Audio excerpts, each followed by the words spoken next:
Welcome back to another Supercoach video with me, Jackson. You are joining me for the round 14 Supercoach review, round review, week review, whatever it's called. And we're all a little bit excited because the buys are finally over. 3 weeks of pain, especially the last couple of weeks, are finally done and dusted, and we can move on to the part of the year where we just coast. Teams are pretty much done. Just managing any long-term injuries and kind of seeing how the teams we've built play out for the rest of the year. So we'll quickly jump into it. I think some topics to cover this week are who are the types of players you should be looking for to finish your team, both at the top premium end as well as the cheaper end. We'll go through those, as well as obviously my team and where I'm at, my trade plans, etc. So as you can see, I moved up 148 ranks to 815 overall. I had 17 playing this week, which was probably better than most, to be fair. I think 16 or 15 was probably the most common number. And that was a little bit of buy planning, but obviously not as good as those that had like 18, for example, who would have like skyrocketed this week, would have done really well. But I think the important thing coming out of buys, and where is it? I think it's in your team history. The important part of the buys is not just to look at how did you do in 1 week, it's how did you do over the 3 weeks in total. So here's my overall position for the year. As you can see, I peaked in round 4, peaked early, and it's been a bit of a struggle since then. Battling to stay in the top 1,000 in the lead up to the buys. Just had a few things go wrong. But as you can see, coming into the buys, I started at 1,355. Had a great first week, like an average to below average second week, and then an okay third week. So over the 3 weeks, went up 540 spots, which is, pretty good during the buys, but obviously burnt a lot of trades alongside it.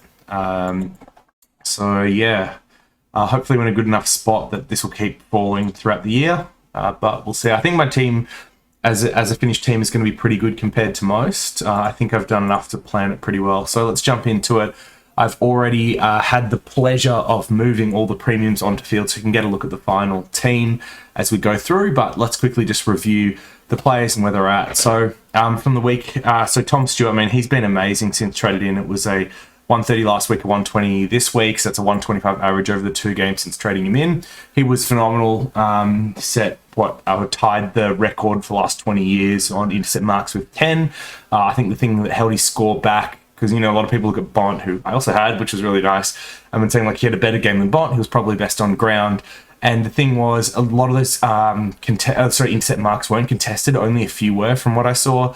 And a lot of his points were in the first half. But in a game where it's tight the whole way, the fourth quarter ends up getting all the scaling. So if Geelong had blown them out, this could have been a 150 easily. But scaling just really went against Stewart. Which is a bit unfortunate, but hey, 125 average over 2 weeks on a trade-in, you take that all the time. Whitfield, a 126, this is finally what we're expecting to see. So he was also traded in last week, so the 74 and a 126 adds up exactly to 200, so 100 average since trading him in, which is a little bit less than what we would have thought, but for a defender, having 100 average is great, and I think we'll continue to see him build into the rest of the year. I think the problem with GWS players now is that only, I want to say, this week and next week are the ones where they actually have a somewhat decent run, and then after a fixture gets a little bit harder. Actually, so I think it's next week's, also the week that's coming up to Hawks, then it's like Melbourne after that. So their fixture does get a little bit harder. But yeah, Whitfield was good.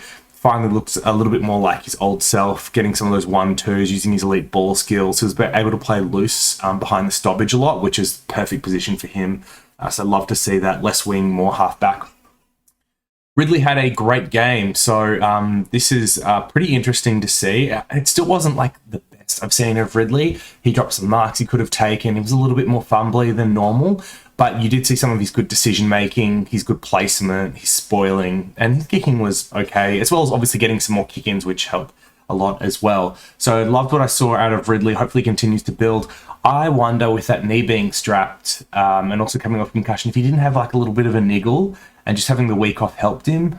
So maybe we'll see some slightly better scores, or it could just be dead cat bounce. We get this one good game and he trails off, but yeah. And then my last playing player was Lockie Jones, who continued to be moved forward for Bergman and then got injured. So this is super frustrating because Jones was traded in overtaking like points in the short term because I wanted him to play the 2 games where we're going to need players as well as make some cash. And in the last 2 weeks, it was a 43 and a 29. And that's just really disappointing. I mean, most of the rookies that you could have traded in, Bramble, Newcomb, Briggs, like there's someone else I'm missing, I'm sure, CCJ, like they all ended up scoring more than this. And so this trade really hurt. Luckily, we got the 80 in round 11, but yeah, like it's just...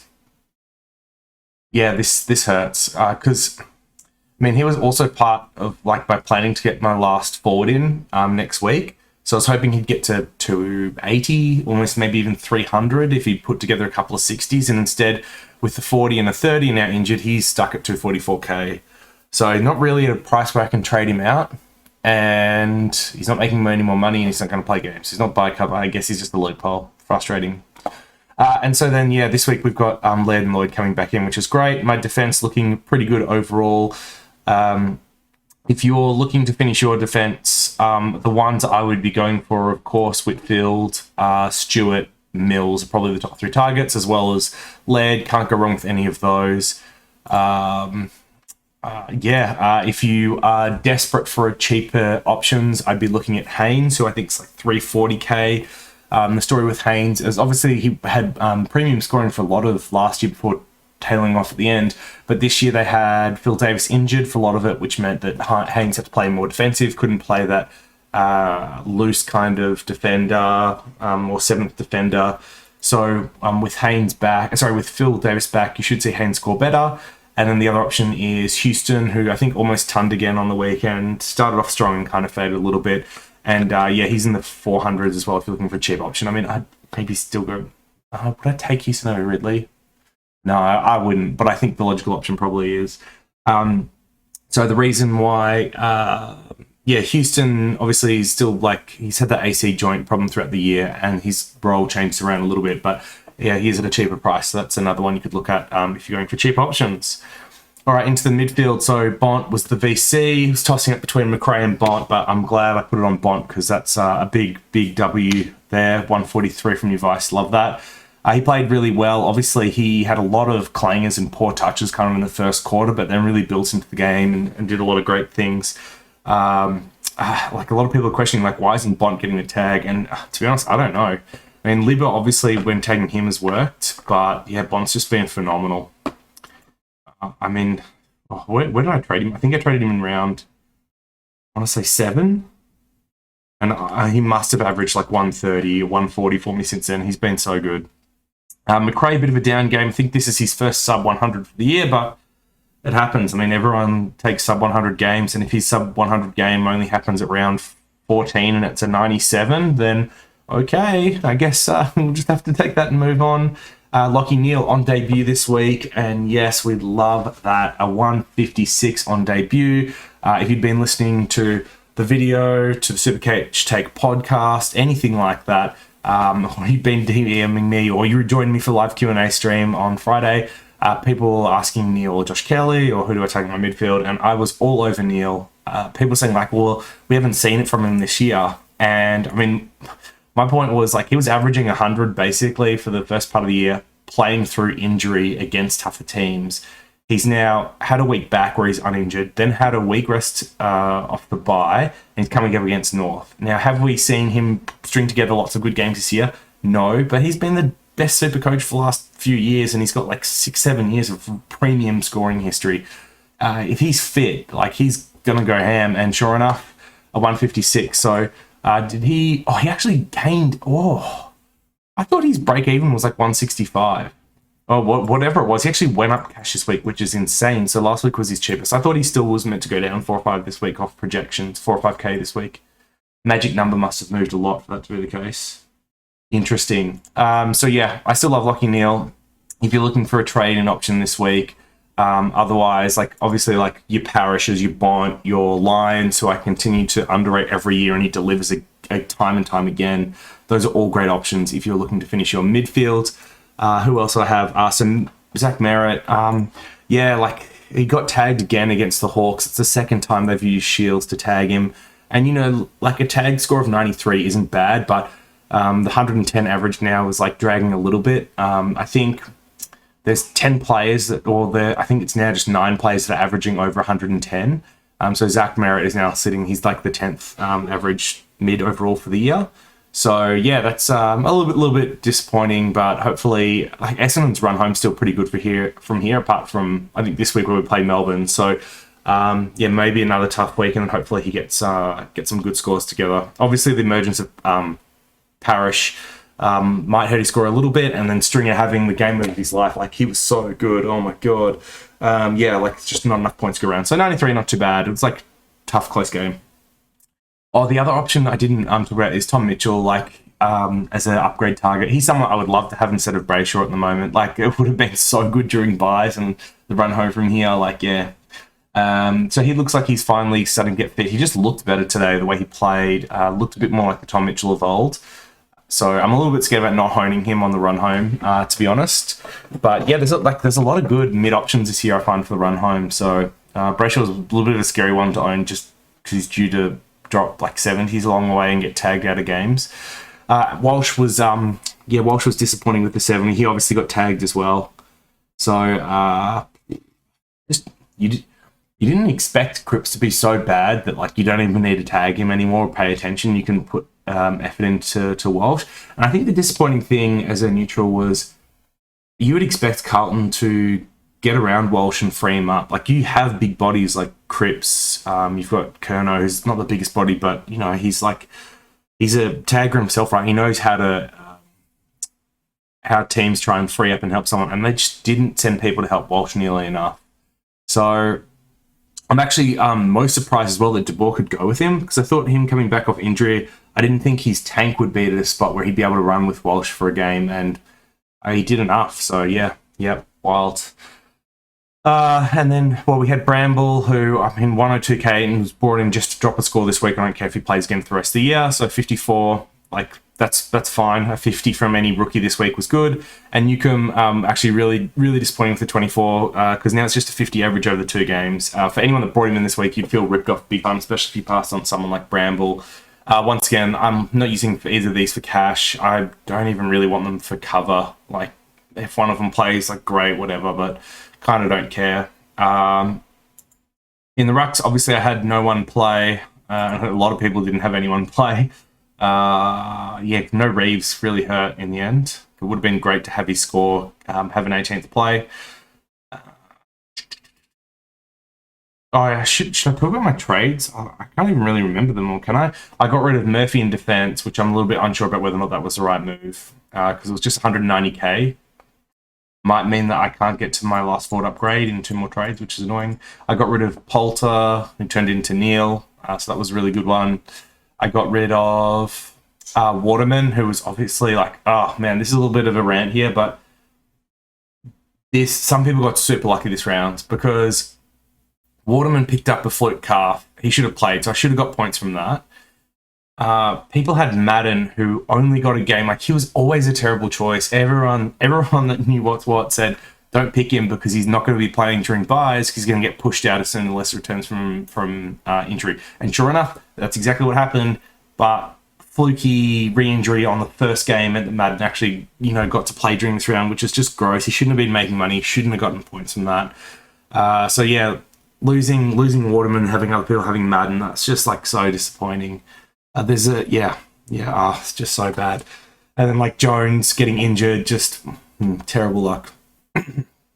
Bit of a whinge, but anyway, this week could have been better if a few things had gone our way. I mean, can't complain too much because Bont 143, Neil 156, Stewart 120, Whitfield 126, Ridley at 111. A lot of the premiums did really well despite some dud scores. Yeah. Aaron Hall, so good. Another 100. He has yet to go 100. Below 100 in the role he's been playing across halfback. That's amazing. He's been so good. Don't let this 95-point average deceive you. In that role, he's like a 120 average and is clearly the number 1 forward outside of maybe Zorko over the last 6, 7, 8 weeks. Zeeble, 134. And like the big topic coming to this week for a lot of people like thinking about trading in Hall was, are you worried about McDonald affecting them? And I would have lied if I said no. I mean, my best guess was that McDonald may affect Zeeble, but there was no way it was going to affect Hall because McDonald's usage last year was okay, but the reason why he was used is because they didn't have any other options. And you think about what Noble did this year, he consciously went and put Zeeble in there to do that. And that was before McDonald was even injured, I believe, that they had Zeeble doing that. And then Hall came in, and what Hall's been able to produce over the last 5-6 weeks is better than ball use than anything Zeeble or McDonald had produced. So, I thought like if McDonald was to take kicks off someone, it might be Zeeble, but I didn't think it was going to be Hall. And this week it actually wasn't either. So that's really good. Hopefully he continues to play more a defensive role and doesn't take up the kicks. But you might find that as he does build match fitness and gets into the game plan a little bit, that changes.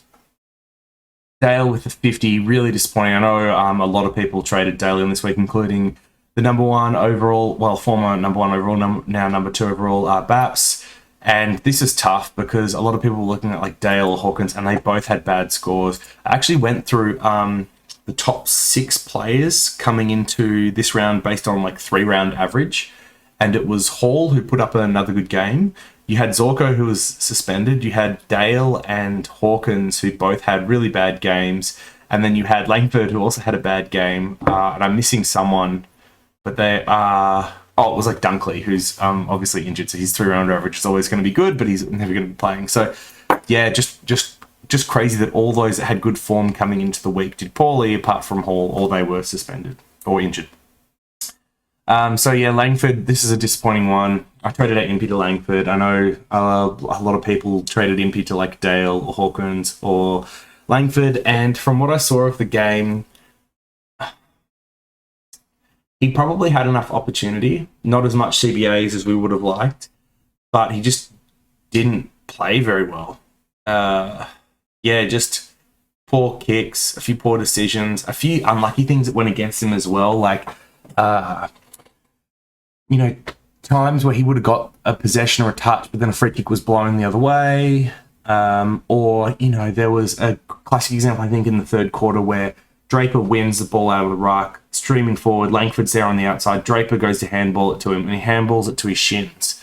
And so then Langford has to try and like fumble, pick it up type thing and quickly handball it off because he's instantly under pressure and it goes to the opponent. And so instead of having a shot at goal and potentially getting 10, 15, 20 points, ends up being a clanger and hurts his score. So this could have been 100. It could have been 100. I know it sounds very optimistic. But he had enough touches for this game to be 100. Now, the super concerning thing here was that he only had 7 CBAs. Stringer took them all back, which is frustrating because it was one of the things I was worried about. It was like Stringer and Shield when he comes back in a couple of weeks taking CBAs, and it's already happened, and Stringer looked amazing. So I think as long as Stringer is fit and healthy, he's going to be the preferred CBA mid over Langford, which is scary because I think a 90 average from here on out is now going to be lucky we're going to be lucky to get that. And it makes me think like I should have gone Brayshaw to Titch and hold Impey instead.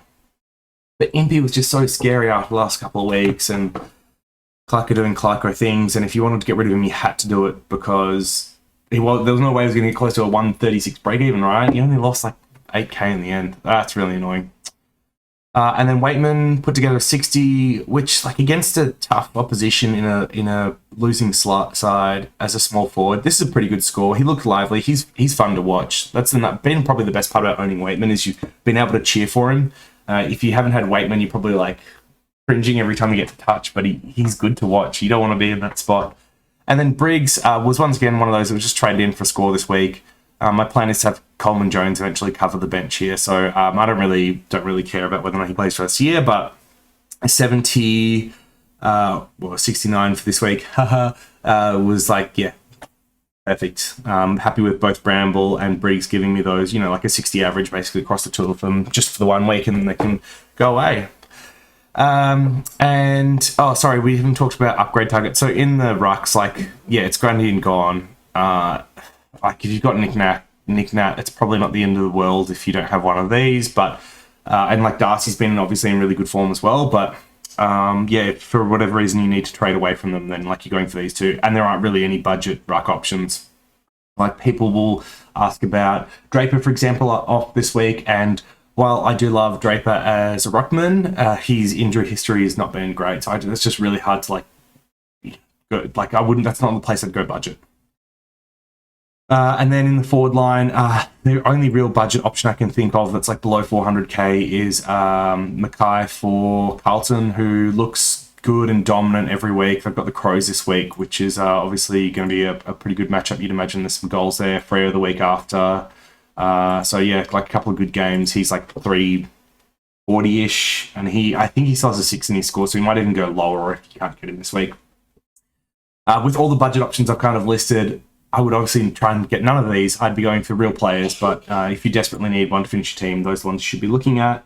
Did I mention budget for the midfield? I probably said no one, but the only other one I can think of is Rao, but once again, you can wait another week for his price to fall lower, and that's if you're desperate for M8, but I'd rather not have him. The forward options for upgrade targets, I mean, if you don't have Hall, then you should get him because like he's good. Zorko's good. And then Dangerfield's the one who looks like he's starting to find a little bit of form, which is good. They play Brisbane this week, and if he looks okay again in that, then I would be bringing him next week, hopefully at a sub 500k price point. So this week, no trades for me. That's definitely the plan. As much as I'd love to have like Edwards for bench cover, I think he'd be pretty good midfield bench cover. I want to try and get Danger in just 2 trades, so I'd have 3 injury trades left. My plan to do that is to bring in Luke Edwards, who's the 102k ruck forward from North Melbourne. So Waitman, who's hopefully 300k next week, will go to Edwards. And that means I can loophole CCJ in either the forward or the ruck line. And then depending on what Highmore scores, this is going to be tough. I actually don't know I might have to wait 2 weeks for Dangerfield. And so the reason why is I need basically 600k to get Danger and a 102k rookie next week. So Waitman's made 300k, but the other person that's meant to have made 300k, which is which is Jones, won't have done it. And if I get rid of, Jones might be the other one. I might be able to do it with Waitman and Jones, but I do want to keep Jones for buy cover. I don't want to have to get rid of him. Oh, that's tough. Yeah, this is going to be a decision for me this week. Do I want to go down to 2 trades but guarantee I get Dangerfield? Or do I want to risk next week being able to get him but having to either get rid of CCJ? Yeah, I don't know. Tough. Okay, but anyway, that's the team as is, and then once Danger there, that's fine. So I think like just looking at my team, I would obviously rather have Mills than one of these 2. I'd probably, I don't know, I've got Ridley by, so I'd probably get rid of Short. I would love to get rid of Brayshaw for any of Lyons, Titch, Guthrie, Took Miller, pretty much any of the ones above him. But the rest of the mids are fine. And the forward line, it's pretty ugly. Green was obviously the one I was tossing up against Langford. And that failed this week. I'm hoping for the people that did bring in Green that he won't get suspended. Because, if you lose him against the Hawks where he should once again kill it, that's going to be frustrating. But yeah, I think Langford's obviously the weak point, and I would love to have Zorko and Danger as the last 2, but there was no way I was ever going to be able to get that with my trades left. So, that's the team. That's kind of where I'm traveling. We're now cruising to the end, hoping for a top 500 finish. Definitely don't want to fall back out of the top 1,000, and I think I've got the team and the trades to do it. But let me know what you think. Is this team good enough to finish top 500? Are you going to finish a team? What trades are you looking at? I'll see you all in the comments below, and I'll see you in the next one. Peace.